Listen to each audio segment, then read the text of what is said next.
میں ان شواہد کی بنا پر یہ یقین رکھتا ہوں پورا ترکش بیلٹ سلسلہ مجددیہ نقشبندیہ کے ساتھ یہ پورا سلسلہ افغانستان سے چلیے ترکستان سے چل کر ترکی تک پورا یہ جو نان عرب ورلڈ ہے نان عرب مسلم ورلڈ وہ سلسلہ مجددیہ حضرت احمد سرہندی رحمت اللہ علیہ گردن نہ جھکی جس کے جہانگیر کے آگے جس کے نفس گرم سے ہے گرمی احرار یہ انہی کا سلسلہ ہے جو پورے ٹرکش بیلٹ میں آپ کو نظر آئے گا.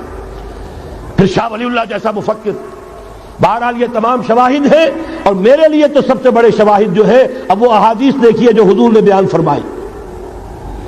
جب یہ مارکا گرم ہوگا ایک حدیث ہے حضور فرماتے ہیں ابن ماجہ کی روایت ہے حضرت عبداللہ ابن حارث رضی اللہ تعالی عنہ سے یخرج ناس من المشرق یؤتون للمہدی یعنی سلطان ہی. جب اس عالم عرب میں دیکھیے ایک بات میں عرض کر چکا ہوں بڑی تلخ بات ہے عالم عرب ہمارا بہتر حصہ ہے افضل حصہ ہے ان کو اللہ نے فضیلت ہم سے بہت زیادہ دی ہے. سب سے بڑی فضیلت کہ محمد خود صلی اللہ علیہ وسلم عرب تھے یہ رتبہ بلند ملا جس کو مل گیا. پھر مستقل فضیلت اللہ کا کلام ان کی زبان میں موجود ہے مادری زبان. لہذا اگر انہوں نے کوتاہی کی انہوں نے پیٹھ دکھائی بہت بڑے مجرم ہیں اس میں کوئی شک نہیں. اور یہی وجہ ہے یہ سارے ملاحب وہی ہونے ہیں. ایسی ایسی بھاری جنگیں حضور فرماتے ہیں اتنے لوگ ہلاک ہوں گے کہ پرندہ اڑتا چلا جائے گا اترنے کی جگہ نہیں ملے گی لاشیں ہی لاشیں ہوں یہ شکل ہونے والی ہے. اور میں تو چونکہ ایک مضمون اور کتابچے کی شکل میں بھی شائع ہو چکا ہے اس میں کہ حضور کی اس حدیث کے حوالے سے میری امت پر بھی وہ سب کچھ وارد ہوگا جو سابقہ امت پر ہوا اسی کے حوالے سے عرض کر چکا ہوں. اگر اس صدی میں ہولوکاسٹ میں 60 لاکھ یہودی مارا گیا ہے کوئی اسی کا دوبارہ چربا جو ہے امت مسلمہ پر بھی آنے والا ہے. لیکن اس کے بعد پھر ان کے لیے فوجیں جائیں گی مشرق سے وہاں جو امام ہوں گے جو بھی ان کو لیڈ کر رہے ہوں گے حضرت مہدی. یہ تصور ذہن میں رکھیے ہمارے مابین اور عیسائیوں کے مابین حضرت مسیح کی ذات مشترک اگرچہ ان کا یہ عقیدہ ہے کہ وہ سولی دیے گئے فوت ہو گئے معاذ اللہ ثم معاذ اللہ پھر زندہ ہو کر آسمان پر گئے پھر آئیں گے. ہم کہتے ہیں نہیں وہ سولی دیے ہی نہیں گئے وہ زندہ آسمان پر اٹھائے گئے واپس آئیں گے. گویا کہ بہت حد تک اشتراک ہے لیکن ایک اختلاف بھی ہے. اسی طرح حضرت مہدی کے بارے میں شیعہ اور سنی تصورات میں اتفاق بھی ہے اختلاف بھی ہے. یقیناً امت مسلمہ امت عرب مجھے تو اقبال کا وہ شعر یاد آتا ہے خون اسرائیل آ جاتا ہے آخر جوش میں توڑ دیتا ہے کوئی موسیٰ طلسم سامری. تو کیا خون اسماعیل جوش میں نہیں آئے گا؟ حضرت اسماعیل کی نسل میں حضور اور حضور کی صاحبزادی حضرت فاطمہ رضی اللہ تعالی عنہا حضور نے فرمایا میری اس بیٹی کی نسل میں اللہ تعالیٰ ایک شخص کو اٹھائے گا جو اس وقت مسلمانوں کی قیادت کرے گا. یہ چیز ہمارے اور اہل تشیع کے مابین مشترک. فرق یہ ہے وہ سمجھتے ہیں کہ ان کے 12ویں امام کہ جو آج سے 1200 برس قبل روپوش ہو گئے تھے وہ ظاہر ہوں گے. ہمارے نزدیک نہیں وہ پیدا ہوں گے نو مولود ہوں گے عام انسانوں کی طرح آئیں گے ہوں گے نسل فاطمہ میں سے رضی اللہ تعالی عنہا اور وہ اس وقت عربوں کی قیادت کریں گے. خون اسماعیل آ جائے گا آخر جوش میں اور کوئی حضرت مہدی وہ آئیں گے اور اٹھیں گے اور قیادت کریں گے دجال سے مقابلہ کریں گے اور اس ملاحم کے اندر قیادت فرمائیں گے. لیکن ان کی مدد کے لیے مشرق سے فوجیں آئیں گی. گویا کہ پہلے مشرقی کسی ملک میں یہ نظام قائم ہو چکا ہوگا کوئی ایسی طاقت وجود میں آ چکی ہوگی کہ جب وہاں بھٹی دہکے گی تو وہاں کے مسلمانوں کی امداد مشرقی ممالک سے جائے گی. اور ایک دوسری حدیث میں یہ تو ترمذی کی روایت ہے کتب حدیث میں تیسرے نمبر پر کتاب یہی ہے صحیح بخاری صحیح مسلم پھر یہ جامع ترمذی. اس میں حضرت ابو ہریرہ سے روایت ہے یخرج من خراسان رایات سود. خراسان میں بتا چکا ہوں حضور کے زمانے کا خراسان افغانستان کچھ حصہ پاکستان کا کچھ روسی ترکستان کی آزاد ریاستیں جو ابھی ہوئی ہیں تھوڑا سا حصہ ایران کا یہ خراسان بزرگ یہ اولڈ گریٹر خراسان. یہاں سے فوجیں چلیں گی سیاہ علم برآمد ہوں گے اور کوئی طاقت انہیں روک نہ سکے گی ان کا منہ پھیر نہ سکے گی یہاں تک کہ وہ ایلیا حضور کے زمانے میں یروشلم کا نام تھا یہاں تک کہ ایلیا میں جا کر نصب ہو جائے. گویا کہ یہ جو ہمارے ہاتھ سے نکلا ہے قبضے سے پہلے بھی عربوں کے ہاتھوں سے نکلا تھا بیت المقدس یروشلم، عرب واپس نہیں لے سکے تھے، کرد خون صلاح الدین ایوبی اس نے واپس لیا، عربوں میں دم نہیں رہا تھا، عیاشیوں کی وجہ سے کھوکھلے ہو چکے تھے۔ میں تجھ کو بتاتا ہوں تقدیر امم کیا ہے، شمشیر و ثنا اول، طاؤس و رباب آخر۔ یہی وجہ ہے کہ تقریباً 20 صدی کے بعد ان کی حکومت ختم، آسمارا حق بود گر خون بارت بر زمین بر زوال ملک مستعصم امیر المومنین۔ یہ ہوا کہ نہیں ہوا؟ جبکہ آئے ہیں تاتاری ہورس، اور جنہوں نے کہ آخری خلیفہ بنو عباس اسے محل میں سے نکالا ایک کھال کے اندر لپیٹ کر اور اپنے گھوڑوں کے سوؤں تلے کچل دیا۔ عرب معزول کر دیے گئے تھے، لیکن اب دوبارہ عربوں کو جب سہارا ملا ہے، لیکن اب بھی انہوں نے کہیں اسلام قائم نہیں کیا۔ کوئی روس کا غلام رہا، کوئی امریکہ کا غلام رہا، کسی نے اس کا ساتھ دیا، کسی نے اس کا ساتھ دیا۔ تہذیب ہے تو مغربی، تمدن ہے تو مغربی، وضع میں تم ہو نصارہ تو تمدن میں ہنود۔ یہ مسلمان ہیں جنہیں دیکھ کے شرمائے یہود۔ یہی معاملہ جب ان کا ہوا تو اب اللہ تعالیٰ کی طرف سے ان کے اوپر وہ عذاب کی بھٹی گرم ہونے والی ہے۔ لیکن اس کے بعد پھر یہاں سے جائیں گے وہ جو ان کی مدد کریں گے، اور یہ ایلیا کو واپس لینے والے، یہ مشرق سے چلنے والے لشکر ہوں گے۔ یہ 2 حدیثیں ابھی سن لیجئے، اور تیسری حدیث یہ ہے، حضور نے فرمایا، یہ سنن نسائی کی روایت ہے، قال رسول اللہ صلی اللہ علیہ وسلم عصابتان من امتی احوذهم اللہ من النار احرزهم اللہ من النار۔ میری امت کے 2 لشکر ایسے ہوں گے جنہیں اللہ نے آگ سے نجات دے دی ہے، پہلے ہی سے ڈکلیئرڈ ہے۔ عصابت تغزو الہند، ایک لشکر کے جو ہند پر حملہ آور ہوگا، وعصابت تکون مع عیسیٰ ابن مریم علیہ السلام، اور دوسرا لشکر وہ ہے جو حضرت عیسیٰ کے ساتھ جا کر اور ان کے ساتھ مل کر یہودیوں کے خلاف جنگ کرے گا۔ میں اس حدیث کا جو مطلب سمجھتا ہوں واللہ عالم، یہ اسی علاقے میں جب انقلاب آ جائے گا، یہ علاقہ خراسان اور پاکستان، جب یہاں نظام خلافت قائم ہوگا، یہاں سے اسلام کی توسیع ہوگی، اور یہاں سے جانب مشرق ہند اور جانب مغرب یہ جو یہودیوں کا سیلاب آ رہا ہے، ان دونوں کا مقابلہ کرنے کے لیے انشاءاللہ العزیز، ورنہ یہ عصابتان جو ہے ایک حدیث میں جمع کرنے کی کوئی اور حکمت ہو نہیں سکتی، ورنہ تو ہندوستان پہ کئی لشکر آئے ہیں، لیکن یہ کہ در حقیقت اسی وقت جبکہ عالم عرب میں وہ بھٹی دہکے گی، اسی وقت یہاں انقلاب آ چکا ہوگا۔ ایک طرف یہاں سے مدد کے لیے لشکر جائیں گے کہ جو مسلمان عرب جو ہے ان کی مدد کریں گے، حضرت مہدی کے جھنڈے تلے لڑیں گے، حضرت مہدی کی حکومت کو مستحکم کریں گے، یؤتمون للمہدی۔ دوسری طرف وہ ہندوستان کی طرف پیش قدمی کریں گے، اور یہیں سے جیسے اس وقت سیلاب نکلا تھا جزیرہ نما عرب سے، ایک داہنی طرف ایک بائیں طرف، ایران، افغانستان، ترکستان، ادھر مصر، لیبیا، الجزائر، مراکش، باریطانیہ، اسی طریقے سے انشاءاللہ اسی علاقے سے اس کا آغاز ہوگا اور بات آگے بڑھے گی۔ تو غرض اصل حاصل کیا ہے؟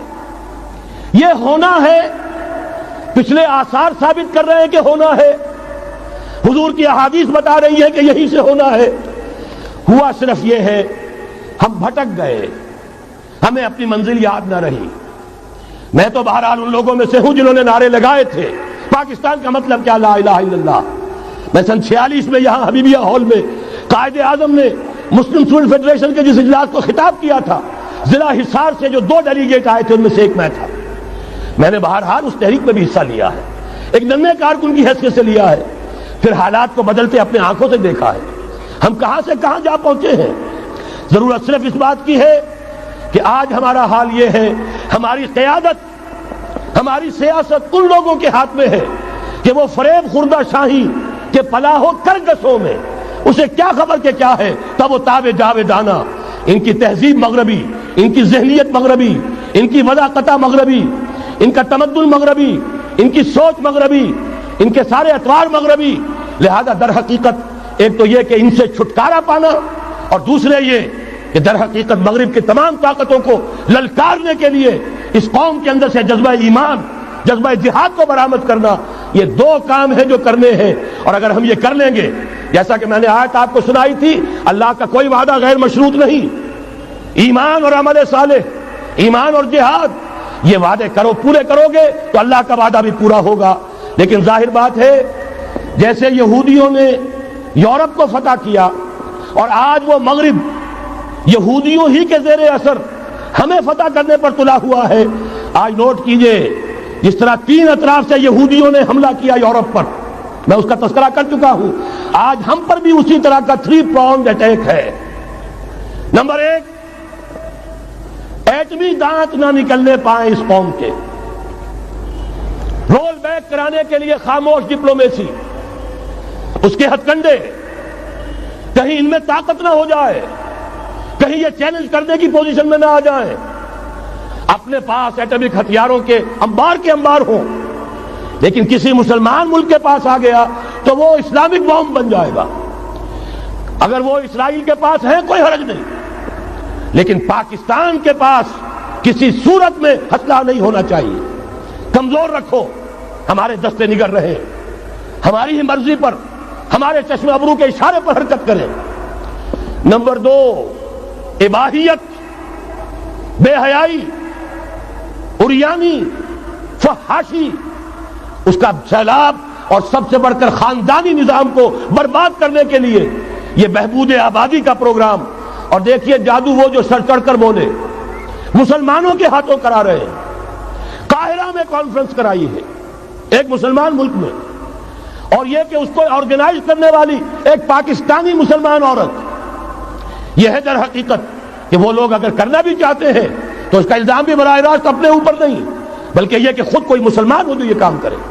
اب جو سیلاب آئے گا جس کے لیے مدد بھی دی جا رہی ہے، اس سے ہمارے سارے بندے حیا ٹوٹ کر رہ جائیں گے، خاندانی نظام درم برم ہو کر رہ جائے گا.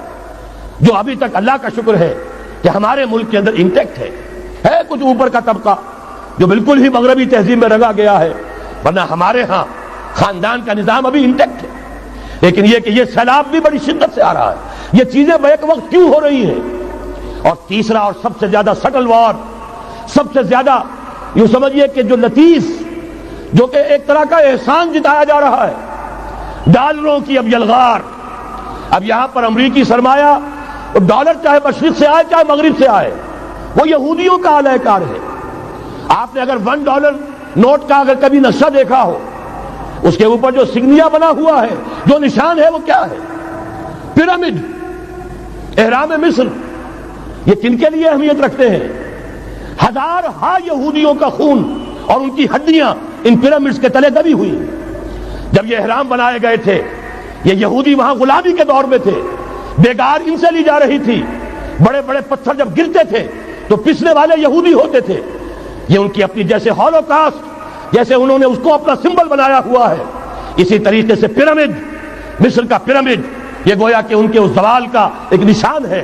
اور اس پر ایک آنکھ بنی ہوئی ہے، ایک آنکھ، کانے دجال کی آنکھ، وہ دیکھ رہی ہے. عجیب ہے یہ سمبل.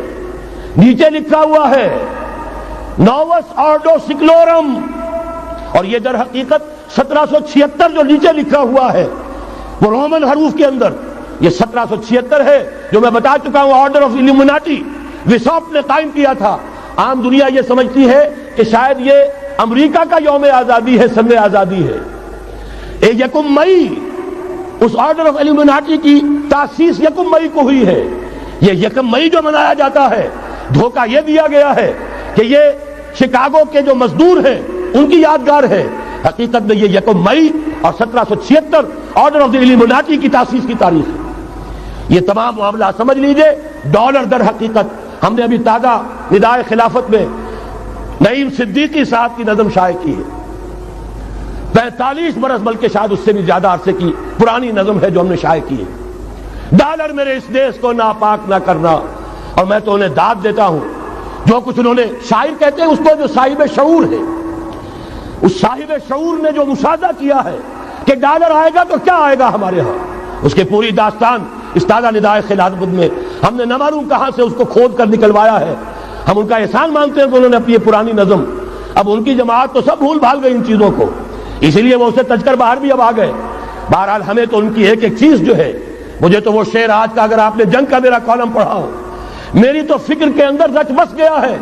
پاکستان کے بارے میں جب کہا تھا، اے آندھیوں سنبھل کے چلو اس دیار میں، امید کے چراغ جلائے ہوئے ہیں ہم، ہماری امیدوں کے چراغ ہے یہ، اسلام کا گہوارہ بننے والی ملک ہے یہ، اس کو ہم نے قائم کیا تھا اسلام کے لیے.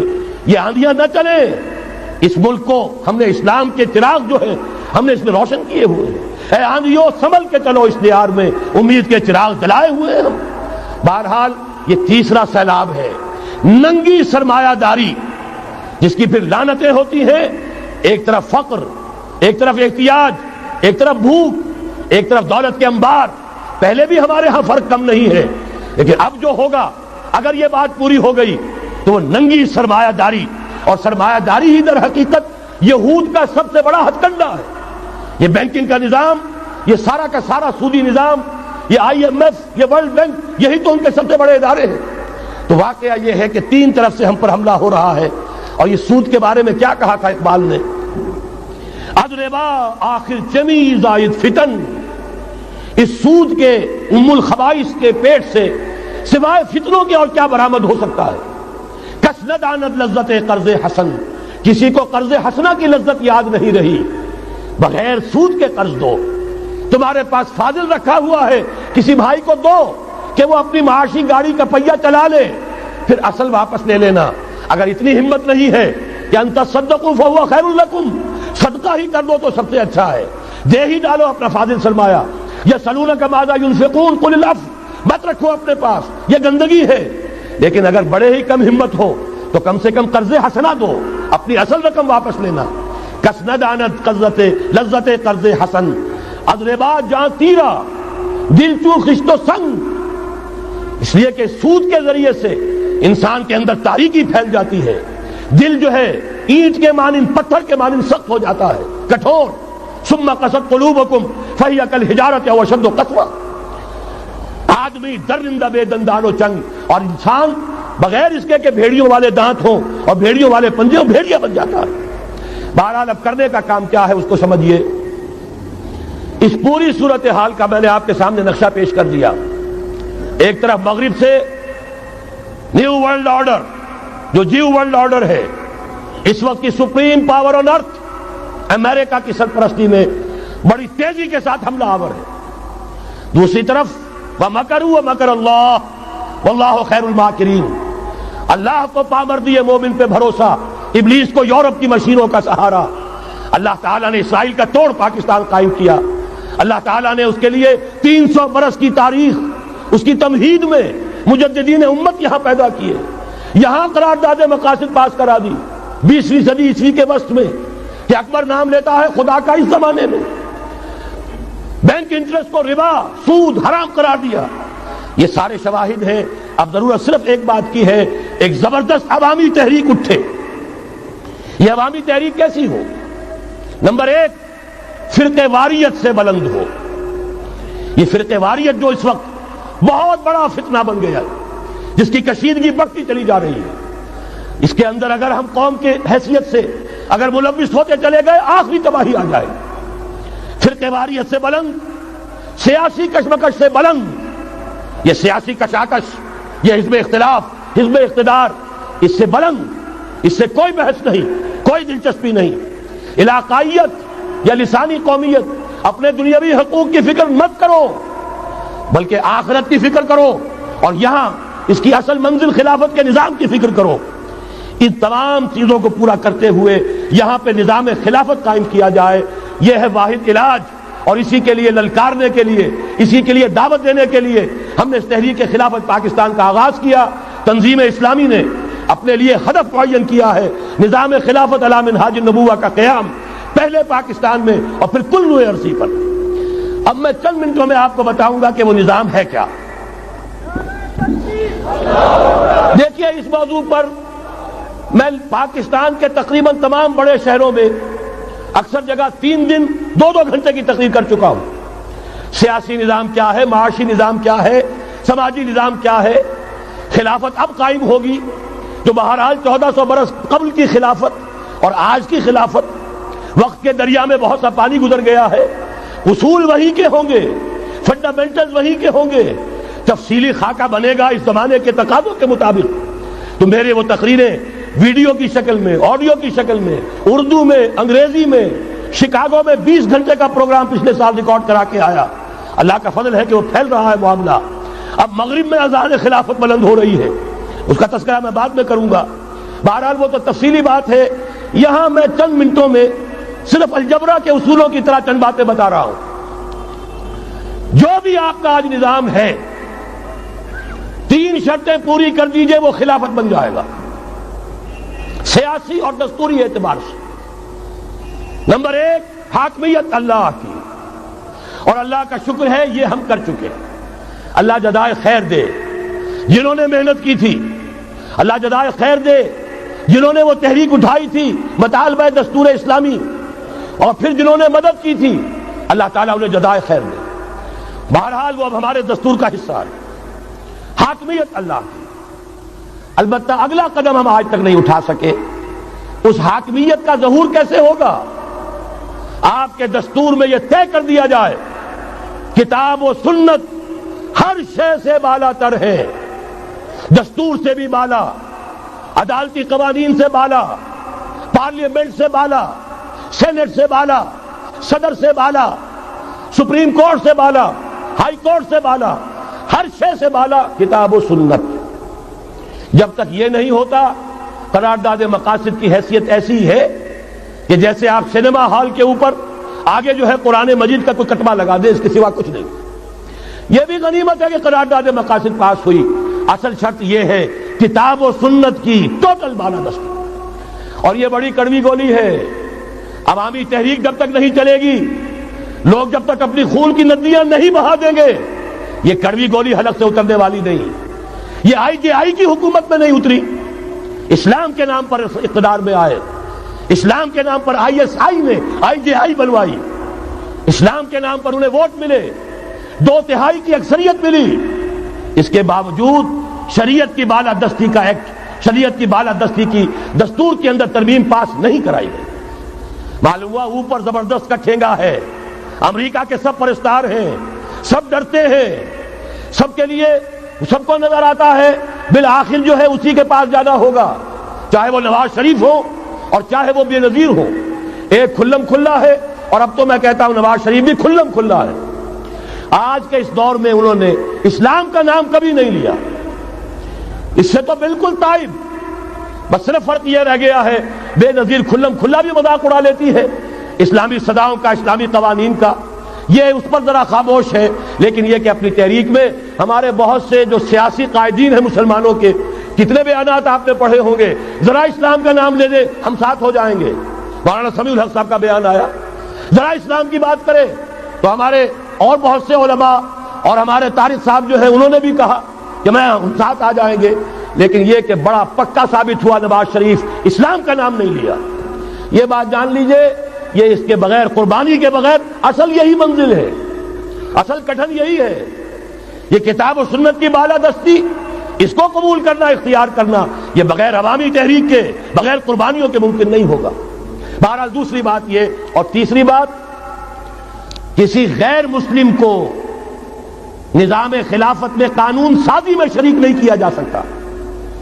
جس قانون کی بنیاد کتاب و سنت، جو نہ کتاب کو مانے نہ سنت کو مانے، اس کا اس ملک کی قانون ساز اسمبلی میں جانے کا مطلب کیا ہے؟ ان کی علیحدہ اسمبلیاں ہوں، ان کے جو حقوق ہیں مائنورٹیز کی حیثیت سے ان کی گارنٹی دی جائے، ان کی جان، مال، عزت، آبرو کا پورا تحفظ، ان کی پوری مذہبی آزادی، ان کی عبادت گاہوں کی پوری ضمانت، ان کی حفاظت کی، ان کا پرسنل لا ہو، سب کچھ ہوگا. قانون سازی میں غیر مسلم شریک نہیں ہو سکتا. نظام خلافت کی اعلیٰ ترین سطح کی پالیسی بنانے میں غیر مسلم شریک نہیں ہو سکتا. یہ معاملات ہمیں، یہ کڑوی گولیاں ہیں، لیکن صرف 3 گولیاں ہضم کر لیجئے، یہ نظام خلافت کا نظام بن جائے گا.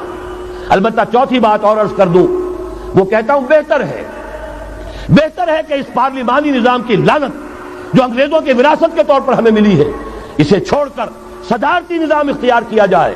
وہ صدارتی نظام جو نظام خلافت سے قریب تر ہے، انہوں نے ہم سے لیا ہے. اقبال نے کہا ہے، ہر کجا بینی جہان رنگ و بو، زاں کے از خاکش برو یا دارزو، یا نور مصطفیٰ اورا بہاش، یا ہنوز اندر تلاش مصطفیٰ. اگر کوئی اچھائی ان کے پاس ہے وہ نور مصطفیٰ سے مانگی ہوئی ہے. یہ خلافت کے نظام کا چربا ہے. ایک شخص کو منتخب کرو، اب اسے اختیار دو، اس کے ہاتھ کھلے رکھو، اسے کام کرنے دو. ہاں امپیچمنٹ کا نظام ہو، غلط ہو تو اسے سیدھا کرنے کا نظام ہو. اس کے لیے آپ امپیچمنٹ کا نظام آج کی جو امریکہ کی حکومت ہے اس میں بھی ہے. اور کیسا ہے کہ ذرا سا اندیشہ ہوا تھا اور نکسن صاحب جو ہے بھاگ کھڑے ہوئے تھے. تو میرے نزدیک صدارتی نظام اور چھوٹے صوبے، یہ بڑے بڑے صوبوں کی ضرورت نہیں ہے، چھوٹے صوبے ہوں، لوگوں کو سہولتیں ہوں، ہر علاقے کے لوگوں کو معلوم ہو کہ ہمارے معاملات ہمارے اپنے ہاتھ میں ہیں، ان کے اندر کوئی احساس جو ہے محرومی کا پیدا نہ ہونے پائے. اس لیے کہ وہی چیز ہے جو سیاہی گھول دیتی ہے. کون سیاہی گھول رہا ہے وقت کے بہتے دریا میں؟ یہ ساری سیاہیاں جو سندھ میں گھل رہی ہیں، بلوچستان میں گھل رہی ہیں، سرائکی کے علاقے میں گھل رہی ہیں، ان سب کا علاج ہے چھوٹے صوبے بناؤ. لیکن یہ چیزیں خلافت کی شرائط میں سے نہیں ہیں. بہتر بات ہے، دنیاوی اعتبار سے بہتر بات ہے، انتظامی اعتبار سے بہتر بات ہے. باقی اصل شرائط تین: اللہ کی حاکمیت کا اقرار جو قرارداد مقاصد میں بالفعل ہے، کتاب و سنت کی ٹوٹل بالادستی. سپریم کورٹ کو اختیار دیجئے، وہاں جا کر کوئی بھی شہری پاکستان کا کوئی بھی عالم دین اگر ثابت کر دے فلاں قانون، فلاں ہدایت، فلاں انسٹرکشن، فلاں کوئی حکم جو دیا گیا ہے کتاب و سنت کے منافی ہے، فوراً کل عدم ہوگا.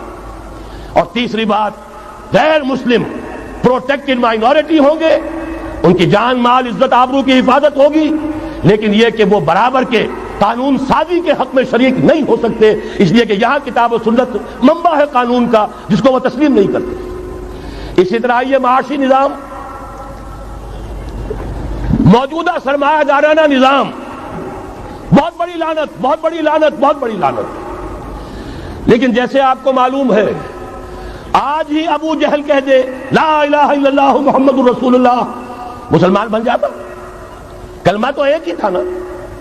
ابو طالب کے پاس جب وفد گیا تھا رؤسائے قریش کا، اور انہوں نے کہا تھا کہ اپنے بھتیجے کو روک لو ورنہ اب ہم جو تمہاری بھی رعایت اب نہیں کریں گے، میدان جنگ میں آ جاؤ. ابو طالب نے کہا تھا میرا بھتیجا تم سے کیا مانگ رہا؟ ایک کلمہ، ایک کلمہ لا الہ الا اللہ، اور تو اس کا کوئی مطالبہ نہیں. انہوں نے کہا، ابو سفیان اس وقت تک کیونکہ ابھی کفر میں تھے، شرک میں تھے، انہوں نے کہا وہ ایک کلمہ جو وہ مانگ رہا ہے وہ ہمارے سارے معبودوں کی نفی کر دیتا ہے. وہی تو سب سے بڑی مصیبت ہے. تو میں آپ کو بتا رہا ہوں، تین چیزیں اس سرمایہ دارانہ نظام میں سے نکال دیجئے، یہ اسلامی نظام بن جائے گا.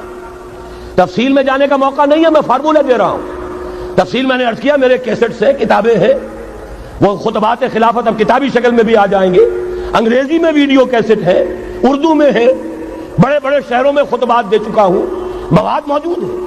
لیکن اس وقت فارمولہ بتا رہا ہوں، تین چیزیں نکال دیجئے. نمبر ایک، سود نکال دیجئے. اس میں بھی اللہ کے فضل و کرم سے پیش رفت ہمارے ہاں ہوئی. فیڈرل شریعت کورٹ نے فتویٰ دیا اور اتنا زبردست ججمنٹ لکھا ہے، پوری دنیا کے لیے رہنمائی کا ذریعہ بن جائے گا. یہی وجہ ہے کہ مجھے معلوم ہوا ہے موجودہ حکومت نے اس کی اشاعت روک دی ہے. باہر کے ممالک سے ڈیمانڈ. میں جب انگلستان میں تھا ابھی 2 مہینے قبل، وہاں کچھ لوگوں کے سامنے تذکرہ کیا، انہوں نے کہا ہمیں منگا کے دیجئے، بنگلہ دیش کے مسلمان تھے، ہمیں منگا کے دیجئے. میں نے یہاں لکھا، معلوم ہوا کہ نہیں، وہ مل ہی نہیں رہا، بلکہ کہہ دیا گیا اسے مت چھاپو، اس کی اشاعت بند ہو، اس لیے کہ وہ کلمہ خیر کہیں پھیل نہ جائے. یہودی کا اگر علاج ہے، جیسے آپ نے سنا تھا بچپن میں کہانیاں، دیو کی جان ایک طوطے کی گردن میں ہے، طوطے کی گردن مروڑ دو گے دیو مر جائے گا. یہودی کی جان سود میں ہے. یہ سارا ہتھ کنڈا اس کا جو ہے، جو ورلڈ ڈومینیشن یہودی چاہ رہا ہے، وہ مالیاتی نوعیت کی ہے. وہ اپنی حکومت قائم نہیں کرنا چاہتا. حکومت کے تو بڑے کھکھیڑ ہوتے ہیں، بڑی ذمہ داریاں ہوتی ہیں، لوگوں کی تنقیدیں سننی پڑتی ہیں، بھوکے بھیڑیے کبھی ٹوٹ پڑتے ہیں. لہذا ان کو چھوڑو، حکومت وہ خود کریں. ہاں وہ محنت کرے حیوانوں کی طرح، ملائی ہمارے پاس آتی چلی جائے، زندہ رہنے کی حد تک تو ان کو دیں گے. جیسے تانگے والا گھوڑے کو بھی آخر دانا تو ڈالتا ہے کہ اگلے دن پھر اسے جوتنا ہے تانگے کے اندر، لیکن اصل کمائی تو اس کی ہے جو ہو رہی ہے. صرف یہ مالیاتی نظام اور اس کا ایک ہی لفظ کے اندر توڑ ہے، سود ختم اور یہود کی گویا کہ جان نکل جائے گی. یہی وجہ ہے جیسے ہی فیڈرل شریعت کورٹ کا فیصلہ آیا تھا، وہ جو کوئی چیزیں پائپ کے اندر پڑی ہوئی تھی مدد کی، وہ بھی روک لی گئی. یہ قوم کدھر جا رہی ہے؟ یہ تو ہمارے ہاتھ سے نکلی جا رہی ہے. اور جب تک کہ اس کے خلاف IJI کی حکومت کو سپریم کورٹ میں اپیل میں نہیں پہنچا دیا، اس وقت تک یہ ہے $1 جو ہے کہیں سے ادھر سے ادھر ہلنے نہیں دیا. یہ ہے حقائق، اصل میں ان کو سمجھ لیجیے. سود نکال دیجئے، جوا، اسپیکولیشن، فارورڈ ٹریڈنگ کی وہ ساری صورتیں جو صرف بیع سلم ایک جائز ہے، باقی ساری صورتیں حرام ہیں، ان کو نکال دیجئے اور جاگیرداری ختم کر دیجئے۔ جاگیرداری ختم کرنے کے لیے حضرت عمر کی شمشیر لانی ہوگی، شمشیر فاروقی۔ ان کا یہ فتویٰ تھا، اجماع تھا کہ جو ملک، جو علاقے بزور شمشیر فتح ہوئے ہیں وہ کسی کی انفرادی ملکیت نہیں رہیں گے، وہ امت مسلمہ کی اجتماعی ملکیت ہے۔ کوئی انچ زمین، اسی وجہ سے ہمارے ہاں فرق ہے خراجی اور عشری زمین ملکیتی ہوتی ہے، اس میں سے ایک مسلمان جس کی ملکیتی زمین ہے اس کا وہ 10واں حصہ یا 20واں حصہ پیداوار کا دے کر فارغ، اور جو خراجی زمین ہوتی ہے وہ کسی کی ملکیتی نہیں ہوتی، وہ تو مسلمانوں کی ہے، نظام خلافت کی ہے۔ جو کام کر رہا ہے چاہے مسلمان ہو چاہے غیر مسلم ہو، وہ کاشت کرے گا، آدھا اس کا ہے، آدھا ریاست کا ہے، بیت المال کا ہے۔ یہ ہے نظام خراجی کا اور عشری کا فرق۔ اور حضرت عمر نے طے کر دیا تھا رضی اللہ تعالیٰ عنہ کہ جتنے علاقے فتح ہوئے، یہ مصر ہے، یہ عراق ہے، یہ شام ہے، یہ ایران ہے، ساری زمینیں مسلمانوں کی اجتماعی ملکیت۔ کام کرنے والے چاہے یہودی ہوں، چاہے مجوسی ہوں، چاہے عیسائی ہوں، چاہے وہ مسلمان ہو جائیں، زمین خراجی رہے گی، زمین سے خراج جائے گا بیت المال میں تاکہ تمام امت کی بہبود میں صرف ہو سکے۔ تین کام کر دیجئے، باقی ساری market forces, free economy, personal incentive, personal ownership, ساری چیزیں، سارے اصول جس کی وجہ سے کہ سرمایہ داری کو فتح حاصل ہوئی ہے کمیونزم کے اوپر، وہ سارے اصول اسلام کے اندر موجود ہیں۔ لیکن سود نکال دو، جوا نکال دو، جاگیرداری نکال دو، اب آؤ اوپن کمپٹیشن، سرمایہ کاری کرو۔ ابھی آپ نے نظم پڑھی، سرمایہ داری کو ختم کرنا ہے، سرمایہ کاری کو فروغ دینا ہے، یہ ہے اسلام کا نظام معیشت۔ البتہ اس میں چوتھی چیز، کفالت عامہ کے لیے زکوٰۃ کا نظام مکمل قائم کرو۔ ہر شہری کی بنیادی ضروریات کی پوری ذمہ داری اور کفالت نظام خلافت لیتا ہے۔ یہاں پھر میں مجبور ہوں کیا کروں، لیکن جب چھڑ گیا قیامت کا، بات پہنچی تیری جوانی تک، خلافت کا تذکرہ ہو اور حضرت عمر کا ذکر نہ آئے، ناممکن۔ خلافت کا نظام، جیسے آپ کہتے ہیں کہ گلاب کا پھول پورا کھلا ہوا ہے، للی ان بلوم، خلافت کا نظام پورا کھلا ہوا حضرت عمر کے دور میں نظر آتا ہے۔ اسی وقت کہا تھا حضرت عمر نے رضی اللہ تعالی عنہ کہ اگر دجلہ و فرات کے کنارے کوئی کتا بھی بھوکا مر گیا تو قیامت کے دن عمر ذمہ دار ہوگا۔ اور جانور تک کا معاملہ ہے، مجوسی کو دیکھ لیا تھا، بوڑھے کو ایک کہ جو بھیک مانگ رہا تھا، وہاں کے عامل اور گورنر سے ایکسپلینیشن کال کی، یہ بھیک کیوں مانگ رہا ہے؟ جب یہ جوان تھا، کام کر سکتا تھا، تم اس سے جزیہ لے رہے تھے، اب یہ بوڑھا ہو گیا ہے، کما نہیں سکتا، تم نے اسے بھکاری بنا دیا ہے، اس کا وظیفہ مقرر کرو۔ ظاہر بات ہے غیر مسلم ٹیکس دیں گے، مسلمان زکوٰۃ دیں گے، مسلمانوں کے لیے زکوٰۃ سے کفالت عامہ ہوگی، غیر مسلموں کے ٹیکسوں کے ذریعے سے۔ وہی نظام جو آج یورپ میں ہے، اسکینڈینیوین کنٹریز میں ہے، برطانیہ میں ہے، ان امپلائمنٹ الاؤنس ہے، یا یہ کہ اور ویلفیئر کا نظام ہے، لیکن اسلام کا مکمل ترین ویلفیئر نظام زکوٰۃ کے تحت ہے، اور اس میں گارنٹی ہے ہر شہری کی بنیادی ضروریات انڈر ریٹن، ان کی ذمہ داری ریاست کے ذمہ۔ حضرت عمر ہی کا زمانہ تھا کہ لوگ اپنی زکوٰۃ لے کر پھرتے تھے، لینے والا کوئی نہیں ہوتا تھا۔ اس کا بھی میں مسئلہ آپ کو سمجھا دینا چاہتا ہوں۔ میں نے تو عرض کیا تھا، میں تو مدرس ہوں، عوامی مقرر نہیں ہوں، میں تو چاہتا ہوں آپ چیزیں سمجھ کر اور ان کا علم آپ کا جو ہے حاصل کر کے اٹھیں، لوگوں کو پھر پہنچائیں۔ یہ کیسے ہو گیا جبکہ زکوٰۃ جو ہے وہ تو اسلامی ریاست میں نظام خلافت میں حکومت لیتی ہے، پھر کیسے ہو گیا کہ لوگ اپنی زکوٰۃ لے کر پھر رہے، لینے والا کوئی نہیں؟ اس کو بھی جان لیجئے، جیسے زمین کی دو قسمیں میں نے بیان کی، خراجی اور عشری، ایسے ہی زکوٰۃ کے قابل جو مال ہے اس کی بھی دو قسمیں ہیں۔ اموال باطنہ، گھروں میں رکھی ہوئی کوئی نقدی ہے، کوئی زیور ہے، کوئی اور ایسی چیزیں ہیں، یہ اموال باطنہ کہلاتی ہیں۔ اس کی زکوٰۃ جبراً حکومت نہیں لے گی۔ اگر اس کی زکوٰۃ جبراً حکومت لے تو گھروں کی تلاشیاں لینی پڑیں گی، جا کے تکیے پھاڑ پھاڑ کے دیکھنے پڑیں گے کہ کہیں کچھ رکھا ہوا تو نہیں ہے۔ یہ معاملہ مسلمانوں کی ان کی اپنی نیت پر، ایمان پر، اللہ کے ساتھ ان کے خلوص و اخلاص پر چھوڑ دیا۔ ہاں اموال ظاہرہ، دکان میں 5 لاکھ کا مال پڑا ہے، 2.5% دے دو۔ گودام میں 10 لاکھ کا مال پڑا ہے، 2.5% دے دو۔ تمہارا کارخانہ ہے بہت بڑا، اس کی زمین معاف، بلڈنگ معاف، مشینری معاف، ٹولز معاف، لیکن جو سرمایہ چل رہا ہے چاہے وہ خام مال پڑا ہے چاہے فنشڈ، ٹوٹل کی مالیت کے اوپر 2.5% دے دو.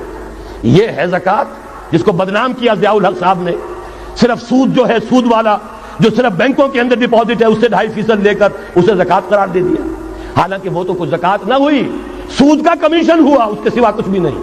زکوٰۃ تو یہ ہے کہ ہر دکاندار، اور مجھے یقین ہے مسلمان دے گا، آپ اسے انکم ٹیکس جیسے لعنتی ٹیکس سے نجات دیجئے جس نے اسے جھوٹ بولنے پہ مجبور کیا ہوا ہے. یہ لعنتی ٹیکس ہے در حقیقت کہ جس نے ہر شخص کو جھوٹا بننے پر مجبور کر دیا ہے. ان کو ختم کریں. زکوٰۃ تو مسلمان اپنے ایمان کے تقاضے پر دے گا، اور وہ دے گا اور خوشی سے دے گا. لہذا یہ پورا نظام جو ہے اس کو اختیار کیا جائے زکوٰۃ کے، تو پوری ویلفیئر اسٹیٹ، دنیا کے بلند ترین معیارات کی ویلفیئر اسٹیٹ قائم ہو جائے، جو حضرت عمر نے کہا تھا کہ کوئی کتا بھی بھوکا اور پیاسا نہ رہے. اب آئیے تیسرا معاملہ سماجی. یہاں بھی 3 ہی باتیں کہوں گا. ترقی ہے، تعلیم ہے، ان میں کوئی رکاوٹ نہیں. خواتین کام کریں، کوئی رکاوٹ نہیں. کیا چیز نکالنی ہے؟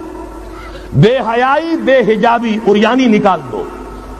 ستر و حجاب انفورس کرو. سیگریگیشن، عورتوں کے اسکول علیحدہ، مردوں کے علیحدہ، عورتوں کے کالج علیحدہ، مردوں کے علیحدہ، عورتوں کی یونیورسٹی علیحدہ، مردوں کی علیحدہ، عورتوں کے ہسپتال علیحدہ، مردوں کے ہسپتال علیحدہ. کسی درجے میں تو ہمارے ہاں ہے، اس کو آگے بڑھاؤ، یونیورسٹی بناؤ. اسی طریقے سے ہسپتال میں، مردوں کے ہسپتال میں عورتوں کو نرس رکھنا کیوں لازم ہے؟ کیا مرد نرسنگ نہیں کر سکتے؟ کیا فوج کی جو فارورڈ یونٹس ہوتے ہیں میڈیکل، کیا ان میں عورتیں جاتی ہیں نرسوں کی حیثیت سے؟ جہاں اصل ضرورت ہوتی ہے، کسی کا بازو اڑ گیا ہے، کسی کی ٹانگ اڑ گئی ہے، کسی کا پیٹ چاک ہو گیا ہے، آنتیں باہر ہے، بڑی ٹینڈر نرسنگ کی ضرورت ہے، وہاں تو عورت نہیں جاتی، وہاں تو میل نرسز ہے. تو مردانہ ہسپتالوں میں مردوں کو نرس رکھو، زنانہ ہسپتالوں میں عورتوں کو نرس رکھو. عورتیں مریض ہوں، عورتیں ڈاکٹر ہوں، عورتیں جو ہے نرسنگ کریں. وہاں کی انتظامیہ بھی عورتوں کو دیجیے. پھر یہ ہے کہ ساری پرائمری ایجوکیشن عورتوں کو دے دیجیے. چھوٹی عمر کے بچے ہیں، انہیں عورت کے اندر اللہ تعالیٰ نے جو شفقت مادری رکھی ہوئی ہے فطری طور پر، ضرورت ہے اس ٹینڈر ایج میں. تو ارادہ اگر ہو جائے تو ہر کام ہو سکتا ہے. ارادہ چاہیے. یہ کہ بے ستری، بے حجابی، عریانی، فحاشی کا خاتمہ کرو. نمبر 2، شراب اور منشیات کا خاتمہ کرو. اس کے لیے آئرن ہینڈ بلکہ آئرن فسٹ کی ضرورت ہے. یہ کر کے دکھایا، ایرانیوں نے کر کے دکھا دیا. ہم سے کہیں زیادہ گرے پڑے تھے، ہم سے کہیں زیادہ یہ خرابیاں ان کے معاشرے میں موجود تھیں. کر کے دکھایا کہ نہیں کر کے دکھایا؟ یہ ہو رہا ہے. لہذا یہ کہ یہ کام کیا جائے، اور زنا اور قذف کے جو اصل اللہ تعالیٰ کی طرف سے، اللہ کے رسول کی طرف سے جو سزائیں ہیں اور حدود اور تعزیرات ہیں، ان کو نافذ کیا جائے. یہ 3 چیزیں کر دیجئے، یہی معاشرہ ہوگا. کوئی یہ نہیں کہتا کہ صحراؤں میں جا کر آباد ہو، کوئی آپ سے یہ نہیں کہتا کہ جائیے دوبارہ اونٹوں پہ سفر شروع کیجئے. جو ترقی ہوئی ہے، اللہ تعالیٰ نے علم دیا ہے انسان کو، اللہ تعالیٰ نے ٹیکنالوجی عطا فرمائی انسان کو، اور رحمان کا دیا ہوا علم ہے. علم آدم الاسماء کلھا، یہ اسی علم اسماء کا ظہور ہے پوری دنیا کے اندر. اسے خیر کا، برکت کا ذریعہ بناؤ. میں نے 3 باتیں بتائیں آپ کو. نمبر 1، اللہ کی حاکمیت، کتاب و سنت کی ٹوٹل بالادستی. نمبر 3، اور غیر مسلموں کو قانون سازی میں شریک نہیں کیا جا سکتا. وہ پروٹیکٹڈ مائنورٹی، ان کی جان، مال، عزت و آبرو کی حفاظت کا ذمہ ہے، مذہبی آزادی کا ذمہ ہے، لیکن وہ ہماری قانون سازی میں، اعلیٰ ترین سطح کی پالیسی سازی میں شریک نہیں ہو سکتے.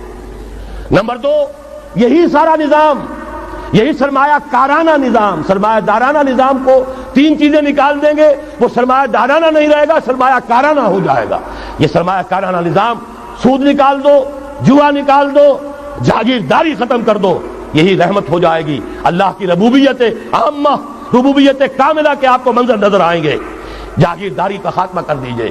اسی طریقے سے بے حجابی، فحاشی، عریانی. نمبر 2، شراب اور منشیات. نمبر 3، جو اصل جو حدود ہیں شریعت کے، ان کو نافذ کیجئے تاکہ معاشرہ اسلامی معاشرہ بنے. اب آخری بات ہے میری، اور اسی کے ضمن میں کچھ مطالبے ہیں جو آج ہمیں کرنے ہیں حکومت سے. پہلی بات یہ کہ یہ خلافت کیسے آئے گی.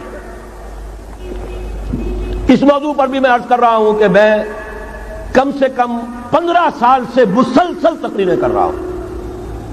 اتنی موٹی کتاب اردو میں منہج انقلاب نبوی موجود ہے. اس کے موضوع پر انگریزی میں کیسٹ، اردو میں cassette, video cassette, audio cassette, میری طرف سے مواد پورا موجود ہے. پہلا مرحلہ کیا ہے؟ غور سے سنیے، اس لیے کہ اس کے مخاطب اب آپ ہیں براہ راست، ہر فرد۔ خلافت کا نظام قائم کرنا ہے تو پہلے اپنی ذات میں خلیفہ بنیے۔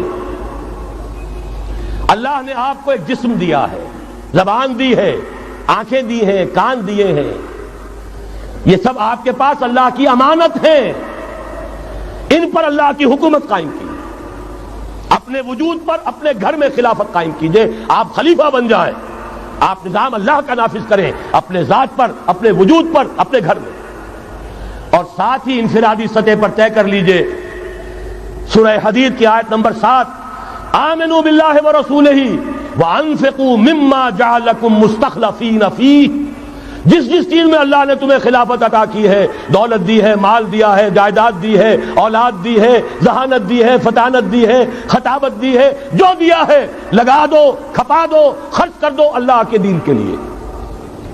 یہ ہے پہلی خلافت۔ اپنے وجود پر اللہ کی حکومت قائم کرو، اپنے گھر میں اللہ کی حکومت قائم کرو، اپنی معاشرت اسلامی بناؤ، اپنے معاش کو اسلامی بناؤ، اور جو کچھ اللہ نے دیا ہے، جسم و جان کی توانائیاں ہوں، صلاحیتیں ہوں، قوتیں ہوں، مال ہو، اولاد ہو، لگا دو، کھپا دو، صرف کر دو اللہ تعالیٰ کے دین کے غلبے کے لیے۔ یہ ہے انفرادی خلافت۔ جان لیجئے جب تک افراد اس خلافت کا حق ادا نہیں کریں گے، اجتماعی خلافت کبھی نہیں آئے گی۔ آرزویں کرتے رہیے، لیس بامانیکم ولا امانی اہل الکتاب، نہ تمہاری خواہشوں سے کچھ ہوگا، نہ اہل کتاب کی خواہشوں سے ہوگا۔ انہوں نے بھی کیا ہے تو بڑے پاپڑ بیل کر کیا ہے جو کچھ کیا ہے، اور تمہیں بھی کرنا ہوگا تو بڑی طاقت صرف کر کے اور محنت کر کے، قربانیاں دے کر کرنا ہوگا۔ یہ محض دعاؤں سے بھی نہیں ہو سکتا، دعائیں منہ پر دے ماری جاتی ہیں۔ جو کچھ کر سکتے ہو کر گزرو، پھر دعا مانگو، دعا قبول ہوگی۔ اگر یہ نہیں ہے تو دعا منہ پر دے ماری جائے۔ لہذا اگر کام کرنا ہے، تیسری بات، محض دعوت و تبلیغ اور نصیحت اور وعظ سے نہیں ہوگا۔ اگر محض دعوت اور تبلیغ اور تعلیم اور تربیت اور وعظ اور نصیحت سے ہو جاتا تو حضور صلی اللہ علیہ وسلم مسلمان تو کجا کسی کافر کے خون کا ایک قطرہ زمین پر نہ گرنے دیتے۔ آپ سے زیادہ رؤوف اور رحیم کون ہوگا؟ لیکن آپ نے بھی ہاتھ میں تلوار لی ہے۔ وانزلنا الحدید، ہم نے لوہا اتارا ہے، فیہ باس شدید، اس میں جنگ کی صلاحیت ہے، ومنافع للناس، لوگوں کے لیے اور فائدے بھی ہیں۔ توا پر ہاتھ پھکنی چمٹا بھی بنا لیتے ہو، لیکن اصل میں یہ ہے جنگ کے اسلحہ کے لیے، اور یہ تمہیں اس لیے دیا گیا وَلِيَعْلَمَ اللَّهُ مَن يَنصُرُهُ وَرُسُلَهُ بِالْغَيْبِ، کون ہے جو اس ہتھیار کو ہاتھ میں لے کر کھڑے ہو اور اللہ اور اس کے رسولوں کی مدد کرے۔ اللہ اور رسول کی مدد سے مراد کیا؟ اس کا نظام خلافت قائم۔ تو محض دعوت و تبلیغ سے نہیں ہوگا، اور انتخابات سے تو بالکل نہیں ہوگا۔ یہ تو یوں سمجھیے کہ واقعہ یہ ہے کہ اگر آپ مجھ سے پوچھیں، سب سے بڑا صدمہ جو مجھے ہے، سب سے بڑا صدمہ وہ ان مذہبی جماعتوں کے کردار کی وجہ سے ہے جنہوں نے اس ملک میں آ کر سیاست کی کشاکش اور انتخابی سیاست کے اندر اپنا سارا وقت، ساری توانائیاں ضائع کر دی۔ کچھ حاصل نہیں ہوا، گھٹی میں ایسا پڑ گیا ہے، کچھ چسکے ایسے لگ گئے ہیں، کچھ وی آئی پی ٹریٹمنٹ۔ میں نے بھی 2 مہینے مزہ چکھا، اس لیے جانتا ہوں۔ اللہ تعالیٰ جو ہے اس طرح کے تجربات کرا دیتا ہے، ورنہ کیسے اندازہ ہو؟ وی آئی پی علیحدہ اتر رہے ہیں، آپ کے لیے گاڑی آپ کے بالکل دروازے پر کھڑی ہوئی ہے، سیڑھی سے اترے آپ جہاز کے اور گاڑی موجود ہے، یہ ساری وی آئی پی ٹریٹمنٹ مل رہا ہے۔ اور یہ کوریڈورز آف پاور میں گھومنا پھرنا، ان جاگیرداروں کے ساتھ بیٹھنا، ان کے سے ولیمے کرنا، ان کے سے ٹھاٹ، ظاہر بات ہے ان کے ولیموں میں جائیں گے تو انہیں بھی بلائیں گے، ویسے ہی کرنے پڑیں گے، پھر لاکھوں کروڑوں آپ بھی خرچ کریں گے۔ یہ ساری لعنتیں جو آئی ہیں مذہبی جماعتوں کے اندر، یہ صرف اس انتخابی سیاست کی وجہ سے۔ میں بڑے صدمے سے عرض کر رہا ہوں، واقعہ یہ ہے میرے نزدیک اس ملک میں اسلام کے نہ آنے کا پہلا مجرم مسلم لیگ نہیں ہے، پہلی مجرم وہ جماعتیں ہیں جنہوں نے اپنا سارا وقت انتخابی سیاست میں اور اقتدار کی کشاکش میں صرف کر دیا ہے۔ مسلم لیگ کا بہت بڑا احسان، قائد اعظم کا بہت بڑا احسان، انہوں نے آپ کو ملک لے دیا۔ اس سے زیادہ کا نہ ان کا دعویٰ تھا، نہ ان سے توقع ہو سکتی تھی۔ پیر جماعت علی شاہ نے یہ کہا تھا، میں ان کے قول کا بہت بڑا قائل ہوں، ان کی ذہانت اور فطانت کا۔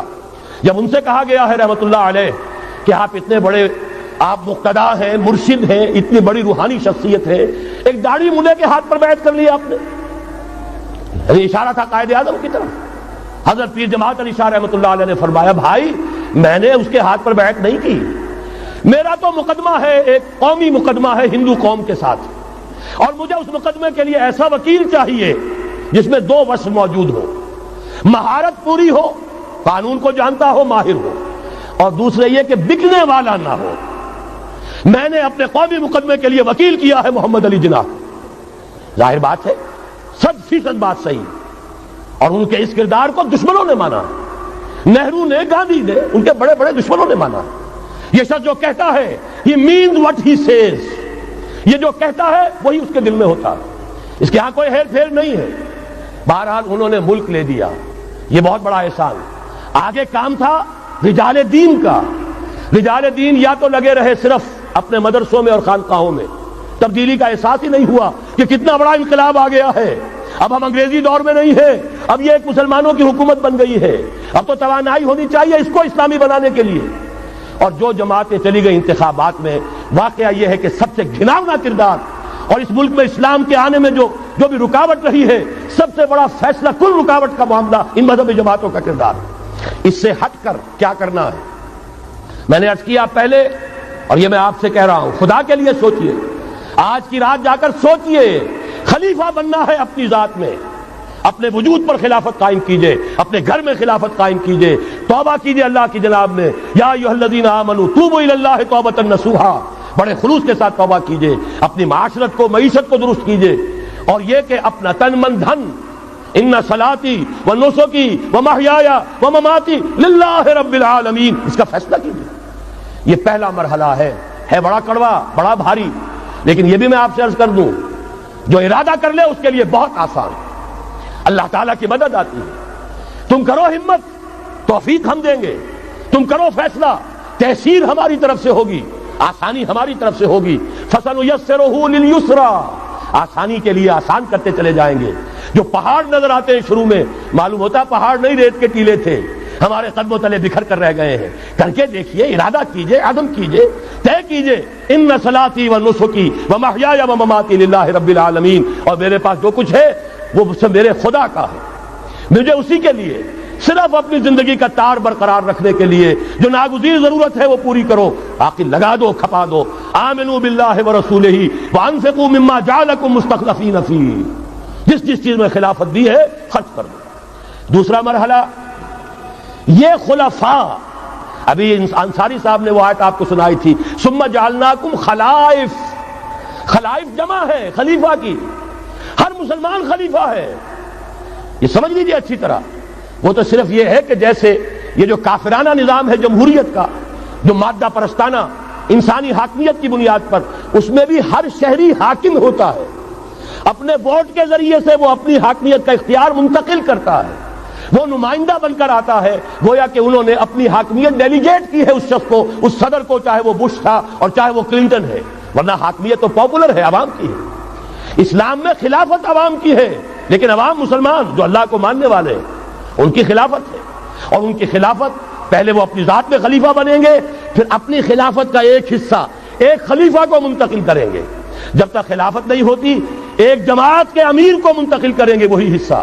علیکم بالجماعہ، طاقت بنو، قوت بنو، علیکم بالجماعہ، ید اللہ علی الجماعہ، اللہ کی تائید، اللہ کی نصرت، اللہ کی طرف سے برکت جماعت پر آتی ہے، افراد پر نہیں آتی۔ جمع ہو جاؤ۔ حضرت عمر نے تو جو اثر نقل فرمایا وہ آخری درجے کا ہو سکتا ہے، لا اسلام الا بالجماعہ، ولا جماعہ الا بالامارہ، ولا امارہ الا بالسماع، ولا سماع الا بالاطاعہ۔ اسلام ہے ہی نہیں جماعت کے بغیر، اور جماعت نہیں ہے امارت کے بغیر، امارت بغیر اس کے بغیر نہیں ہو سکتی کہ ان کا حکم سنو، اور سننے کا کچھ حاصل نہیں جب مانو نا۔ اسی لیے فرمایا آمرکم بخمس، مسلمانوں میں تمہیں 5 باتوں کا حکم دے رہا ہوں، اللہ امرنی بہن، اللہ نے مجھے ان کا حکم دیا ہے، بالجماعت والسمع والطاعت والہجرت والجہاد فی سبیل اللہ۔ تفصیل میں جانے کا موقع نہیں۔ دوسرا مرحلہ جماعت، ہم نے اسی اصول پر تنظیم بنائی، ہم نے اسی لیے اس کی بیعت کا نظام قائم کیا۔ نحن الذین بایعوا محمدا علی الجہاد ما بقینا ابدا، صحابہ کہتے بایعنا رسول اللہ صلی اللہ علیہ وسلم علی السمع والطاعت فی العسر والیسر والمنشط والمکرہ وعلی حسرۃ علینا وعلی لا ننازع الامر اہلہ وعلی ان نقول بالحق اینما کنا لا نخاف فی اللہ لومۃ لائم۔ پھر صدمے کی بات کہہ رہا ہوں، کوئی مذہبی جماعت سوائے تنظیم اسلامی کے نہیں ہے جس نے اس مسنون طریقے تنظیم کو اختیار کیا ہو۔ اللہ کا شکر ادا کرتے ہوئے کہہ رہا ہوں، تحدیثاً للنعمہ کہہ رہا ہوں، اس بیعت کی سنت کو تازہ کیا ہم نے، جماعت بنائی ہم نے۔ ہمارے ہاں بیعت رہ گئی تھی صرف پیری مریدی کی بیعت، صرف اصلاح نفس کی بیعت۔ اصل بیعت وہ در حقیقت جو مسنون بیعت ہے وہ بیعت جہاد ہے، وہ بیعت جماعت ہے، تاکہ اللہ کے دین کو قائم کرنے کے لیے، خلافت کو برپا کرنے کے لیے اجتماعی جد و جہد کی جا سکے۔ اس کے بعد یہ جماعت کیا کرے گی؟ وَلْتَكُن مِّنكُمْ أُمَّةٌ يَدْعُونَ إِلَى الْخَيْرِ وَيَأْمُرُونَ بِالْمَعْرُوفِ وَيَنْهَوْنَ عَنِ الْمُنكَرِ۔ انتخابات نہیں لڑے گی، کسی کو کندھا دے کر اوپر نہیں پہنچائے گی، پھر اس کی ٹانگ گھسیٹ کر نیچے نہیں گرائے گی۔ یہ دھندے نہیں کرنے، یہ کھیل نہیں کرنے، ادھر جانا ہی نہیں۔ یہ تو ایک ہی تھیلی کے چٹے بٹے، یہ ایک ہی نظام، دونوں امریکہ کے یکساں غلام، دونوں جو ہے اسی سیکولرزم کا دودھ پی کر، سود کا دودھ پی کر کوئی جمع ہوا ہے، اور کوئی جاگیرداری کی گھٹیاں اس کی گھٹی میں پڑی ہوئی ہے، یہ اس کی پیداوار ہے۔ ان میں سے کسی کے ساتھ کوئی خیر نہیں ہے، لیکن یہ ہے کہ الیکشن تو جب بھی کراؤ گے وہی آئیں گے۔ لاکھ آپ تیسری قوت بننے کی امید میں ایئر مارشل اصغر خان بوڑھے ہو گئے، دور ازکار ہوئے، از عمر رفتہ ہوئے۔ اب قاضی حسین احمد صاحب تیسری قوت بننے کی فکر میں آئے تھے، کبھی وہ طاہر القادری صاحب تیسری قوت بننے کی فکر میں آئے تھے۔ جب تک یہاں جاگیردارانہ نظام ہے، کون سی تیسری قوت آ سکتی ہے؟ مت ماری گئی ہے، عقلیں جو ہیں بیچ کھائی ہیں، کیا ہوا ہے؟ کبھی تو آخر ہوش آنا چاہیے۔ یہ وہی آئیں گے، ایک لغاری نہیں دوسرا لغاری، ایک مداری نہیں دوسرا مداری، یہ تو وہی آئیں گے، انہی کا کھیل ہے۔ ایک بہت بڑا تمندار سر جمال خان لغاری، اس کا پوتا آج ہے آپ کا صدر۔ ایک اور بہت بڑا تمندار، دونوں سر تھے، سر شاہ نواز بھٹو، اس کی پوتی وزیر اعظم۔ یہ تو ان کا جو ہے میوزیکل چیئرز کا گیم ہے۔ تم نے خامخواہ جا کر اپنے آپ کے اپنی عزت کا بھی ڈھیلا کرایا، اپنی جو ہے وہ اوقات ضائع کیے ہیں۔ اس کی بجائے کرنا کیا ہے؟ نہیں عن المنکر، بدی سے روکو۔ جب تک طاقت نہیں ہے کافی، طاقت فراہم کرتے رہو، جمع کرو۔ اعدوا لهم ما استطعتم، اپنی نفری بڑھاؤ، تربیت بڑھاؤ، ایثار اور قربانی کا مادہ بڑھاؤ، نظم کی پابندی کا جذبہ بڑھاؤ، بڑھاتے رہو بڑھاتے رہو۔ با نشہ درویشی در ساز و دمادم زن، چوں پختہ شوی خدرا بر سلطنت جم زن۔ جب طاقت کافی ہو جائے اب میدان میں آؤ، للکارو، کہو اب نہیں چلنے دیں گے اس حرام کام کو، نہیں چلنے دیں گے اس ملک میں سود کو، نہیں چلنے دیں گے اس ملک میں جاگیرداری کو، نہیں چلنے دیں گے یہاں بے حیائی اور فحاشی کو۔ گھیراؤ کریں گے، پکیٹنگ کریں گے، کسی کی جان اور مال کو نقصان نہیں پہنچائیں گے، اداروں کا گھیراؤ ہوگا، ان تمام چیزوں کی برائیوں کا استحصال ہوگا۔ پھر گولیاں چلے، سینوں پر کھائیں گے، اللہ وہ دن لائے اور ہمیں اس کے لیے اہل بنائے۔ شہادت ہے مطلوب و مقصود مومن، نہ مال غنیمت نہ کشور کشائی، اس کے سوا کوئی راستہ نہیں ہے۔ اس کے بغیر جو بھی خواب دیکھتا ہے جنت الحمقاء میں رہتا ہے، یا اپنے آپ کو دھوکہ دے رہا ہے، یا دوسروں کو دھوکہ دے رہا ہے، اور کوئی امکان نہیں ہے۔ ایک ہی راستہ ہے۔ اگر محمد الرسول اللہ اور ان کے ساتھیوں کو انہی وادیوں میں سے گزرنا پڑا، اگر طائف کا پتھراؤ محمد الرسول اللہ کو اپنے جسم اطہر پر جھیلنا پڑا، دندان مبارک محمد الرسول اللہ کے شہید ہوئے، خون کا فوارہ ان کا چھوٹا، سینکڑوں صحابہ جن میں حضرت حمزہ جیسے بھی ہے، اسد اللہ و اسد رسول، جن کی لاش کا نقشہ ابھی آپ نے سنا، ناک کٹی ہوئی ہے، کان کٹا ہوا ہے، پیٹ چاک کر کے کلیجہ چبایا گیا ہے۔ حضور کو جو صدمہ ہوا ہے، مدینے جب واپس گئے ہیں، انصار کے گھروں سے عورتوں کے بین کرنے کی آوازیں آئیں، اس وقت تک حرمت نہیں ہوئی تھی، اور عربوں کا رواج تھا جیسے ہمارے ہاں دیہات میں جس طرح خواتین نوحے کرتی ہیں، بین کرتی ہیں، اس وقت تک وہاں ان کے ہاں بھی رواج تھا، تو وہاں ہو رہا تھا۔ 70 صحابہ شہید ہوئے تھے۔ وہ کوئی ہر شہید کسی کا بیٹا تھا، کسی کا شوہر تھا، کسی کا بھائی تھا، کسی کے ساتھ کوئی اور رشتہ تھا، پورا مدینہ جو ہے ماتم کدا بنا ہوا تھا۔ اس وقت حضور کی زبان سے بھی الفاظ نکل گئے، اما حمزہ تو فلا بواکی لہو، ہائے حمزہ کے لیے تو کوئی رونے والیاں بھی نہیں۔ تب انصار نے اپنے گھروں سے بھیجا خواتین کو حضرت صفیہ رضی اللہ تعالی عنہا کے ہاں، وہاں جاؤ اور تعزیت کرو۔ یہ ساری وادیاں ہیں جو طے کی ہیں محمد الرسول اللہ والذین معہ۔ سفر تبوک ہوا ہے جسے جیش العسرہ کہا گیا ہے۔ ایسا مرحلہ بھی آیا ہے 3 مجاہدین کو 24 گھنٹے کے راشن میں ایک کھجور ملی، ایک کھجور، 24 گھنٹے کا راشن۔ ان لوگوں نے یہ قربانیاں دی ہیں، اس کے بغیر نہیں ہوگا۔ تو ظاہر بات ہے اس کے لیے پہلے تیاری، کچے پکے لوگ اگر لے آئے تو خاک میں مل اور آگ میں جل، جب خشت بنے تب کام چلے۔ ان خام دلوں کے عنصر پر بنیاد نہ رکھ، تعمیر نہ کر۔ یہ تو پختگا خام ہے جب تک تو ہے مٹی کا ایک انبار، تو پختہ ہو جائے تو ہے شمشیر بے زنہار تو۔ وہ پختہ ہو جائے، اب ٹکر مول لو، آگے بڑھو، للکارو، آنکھوں میں آنکھیں ڈالو، باطل کا مقابلہ کرو، اس کے استحصال کے لیے اپنی جانیں قربان کر دینے کو سب سے بڑی کامیابی سمجھو۔ یہی واحد راستہ ہے، اس کے سوا جب وہ مرحلہ آ جائے گا، اللہ کرے کہ وہ آئے، اور میں اب اس وقت تو بیان نہیں کر سکتا، وقت بہت ہو گیا ہے۔ میری جو ایک کتاب چھپ چکی ہے سابقہ اور موجودہ مسلمان امتوں کے کا ماضی، حال اور مستقبل، آنے والی جو حالات ہیں ان کا ایک نقشہ میں نے بیان کیا جو احادیث نبویہ میں آیا ہے۔